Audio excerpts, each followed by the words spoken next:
Hello everyone, my name is Hubert and welcome to Teach Me channel. Today we will be looking at GCSE Biology Active Transport. Now in previous videos we have looked at the processes of diffusion and osmosis. However, in both of those cases we have been talking about moving be it water or some solids. We've been talking about moving compounds down the concentration gradient.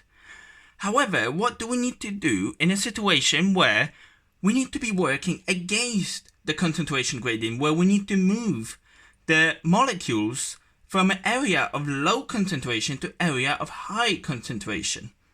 What do we do? Well, here's an example. We have a root hair cell, and it's packed full of minerals. Now, it's packed full of minerals because it's been collecting those for a while, and in all likelihood, there is more minerals in that cell than there is in the surrounding soil. So, on the other hand, we need to be taking up more of those minerals because plants keep using them up. So, we need to keep taking up those minerals whilst they are still available. So, what that little root hair cell will do in such a case? Well, it will do something called active transport. It's a way of moving. Active transport is all about moving molecules from area of low concentration to area of high concentration. Now, how does it exactly work? How does it do it? Well, active transport always will utilize some specialized protein that will do the job. And there are many different designs for those proteins. I mean, sometimes you can get a channel protein like so, with a little spinner spinning doors like this, bit like the spinny things in supermarkets. And a molecule will, the spinner will keep spinning this way, and a molecule will, by chance, it will end up going here, and then it's going to be pushed by one of these paddles. It's going to be pushed along to go inside the root hair cell. Or you can have those rotating proteins where a molecule goes in here, interacts with something in the side, with a part of this protein, and that causes the protein to rotate. It literally can rotate and then drop off that molecule inside. So, and there's more. Those are not the only designs. There are many designs by which these proteins can push those molecules against the concentration gradient. That can push them where we need them to go. Now, the big deal about active transport is that active transport requires energy. I will write it down.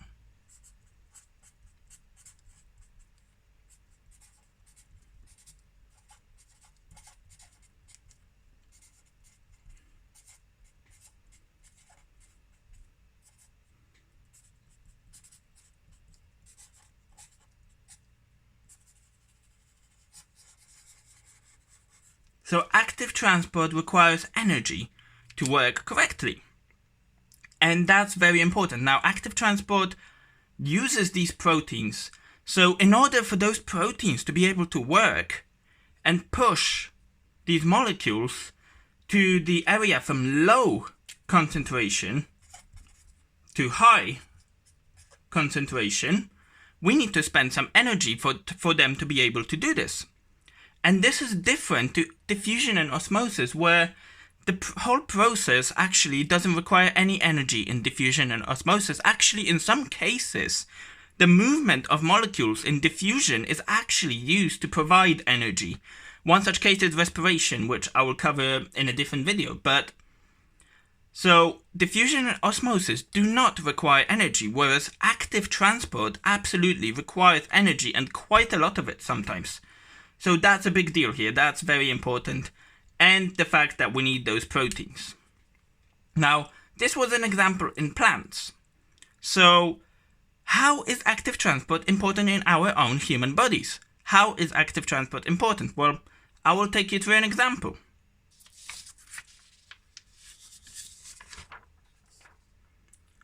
One good example is in our human gut. In the gut, we have nutrients traveling along the gut from the food. We digested the food, and we have all these nutrients traveling along the gut, and our body needs to be absorbing those. Our body needs to efficiently absorb all those nutrients for use. Now, some nutrients, such as glucose, if we are not that hungry anyway, for example, glucose can be more concentrated in blood in some cases than it is in gut. So the yellow guys could well be glucose. Now, green guys could be, let's say amino acids. They could be building blocks of protein, and say in blood we have less of them than in gut. How are we going to absorb all these guys? How are we gonna make sure that we get the most of our food and we absorb all the nutrients that are available to us? And that's where the body starts to get clever. It starts to use diffusion and osmosis and active transport together to maximize the efficiency. So the green guys are more concentrated in the gut than they are in blood. We want to be absorbing nutrients from the gut to the blood, so these guys can travel down the concentration gradient, and they can travel across the membrane of the gut. I mean, being amino acid, they probably would need some protein to serve some channels, but the point is that these guys can travel down the concentration gradient without any use of energy, and they can get themselves across into bloodstream because they will be traveling down the concentration gradient, so they can do this by diffusion. Whereas glucose, in our example, is less concentrated in the gut than it is in blood. In blood, in this particular case, we seem to have more glucose in the blood than we do in the gut. So these guys need to go from low concentration to a high concentration. We need to push them against the concentration gradient. And that is going to happen via the active transport. That's the way to do this. So these guys will go into these active transport molecules. In this case, I put down the rotating design, and these guys will rotate and drop off the glucose on the other side, like so. And that's pretty clever, because this enables us to take all these nutrients regardless of where they lie on concentration gradient. What is the situation with concentration gradients? Our gut has actually evolved to be pretty efficient with this and to take, to make sure we get the most of our food. Now, so to summarize,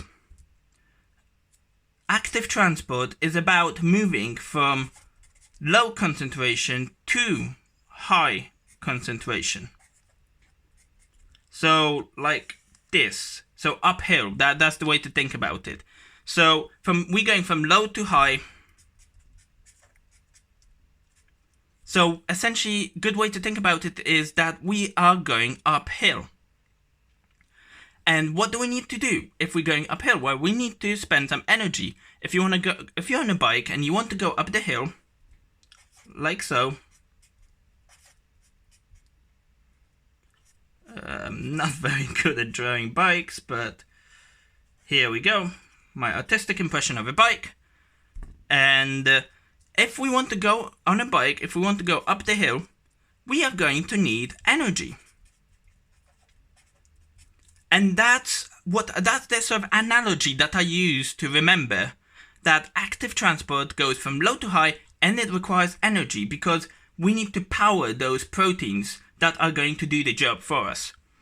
So this is an easy way to remember. We're going uphill, so we need energy.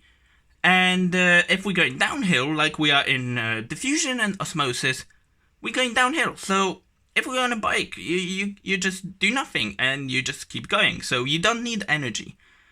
So that's the analogy I like to use in this situation to help me remember the differences between active transport and the down concentration gradient types of transport, such as diffusion and osmosis. So this is it for today, guys. Thank you very much for watching my video. I really appreciate when you guys watch my videos. If you want to stay up to date with daily math, science and some biomedical science videos, hit that subscribe button below. If you think that video helped you, give me a thumbs up. And if you have any questions, just ask me in comments. I'm more than happy to help you out. And thank you again for listening, and see you next time.